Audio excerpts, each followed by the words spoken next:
Глава Северной Осетии Таймураз Мамсуров принял участие в церемонии вручения государственных наград. В списке награжденных 45 человек. Среди них артисты, строители, юристы, врачи, а также работники различных предприятий и служб. Мамсуров вручил отличившимся медали во славу Осетии, орден почета, благодарность президента Российской Федерации. А в завершении церемонии глава поздравил с наступающим Новым годом и отметил, что благодаря труду этих людей республика по всем показателям двигается только вперед. Мы уверены в том, что сила, которой мы обладаем, а эта сила, это вы и на вас похожие люди, ее достаточно, чтобы в огромной российской семье быть полезными для страны людьми. Так жили наши старшие, так жили наши предки, так и мы будем жить и будем воспитывать своих детей и внуков в том же духе.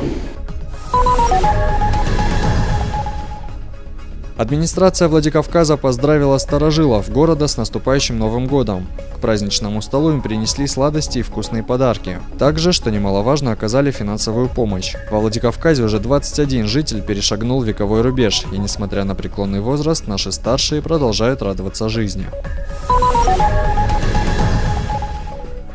Студенты медицинской академии, будущие педиатры поздравили детей, находящихся на лечении в детском отделении Республиканской психиатрической больницы. Инициатором новогоднего утренника стала Лаура Дзотова. Летом проект девушки выиграл грант на Машуке. Мероприятие в психиатрической больнице уже третье в рамках проекта «За гранью фантастики». Детям понравились всевозможные конкурсы и игры с веселым клоуном. Организаторы надеются, что хотя бы на мгновение жизнь этих особенных деток получилось сделать более яркой и интересной. Я хочу отметить то, что дети данной больницы ничем не отличаются от других детей. Это такие же детки, просто у них есть маленькая особенность, которую не должны знать другие люди. И мы приблизим, не то чтобы приблизим, а дадим еще раз понять им, что они такие же дети, как и все.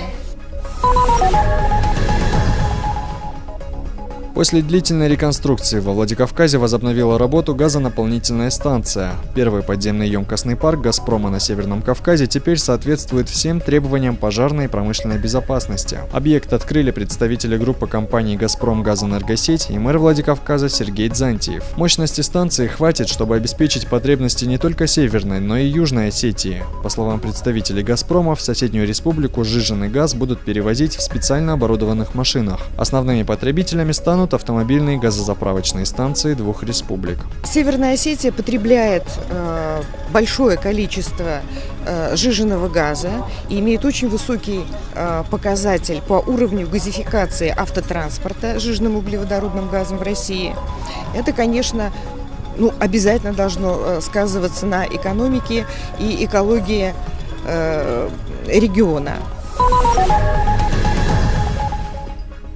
Опытный юрист Чермен Дзотов в очередной раз приехал из Москвы, чтобы поделиться профессиональными секретами. Он провел мастер-класс на тему «Как сделать из своего имени бренд». Уже несколько лет на юридическом факультете по инициативе первого вице-спикера Северной Осетии Станислава Кисаева работает профильная клиника. Студенты оказывают бесплатную правовую помощь жителям республики. Здесь несколько рабочих групп. Мадина Габалаева возглавляет одну из них. По итогам рейтинга ребята из ее группы оказались лучшими. Все они получат именную стипендию. Я с большим удовольствием всегда приезжаю сюда, общаюсь со своими преподавателями, со студентами, с ребятами, с которыми когда-то взаимодействовал, с которыми открывал в свое время юридическую клинику, наш центр бесплатной юридической помощи.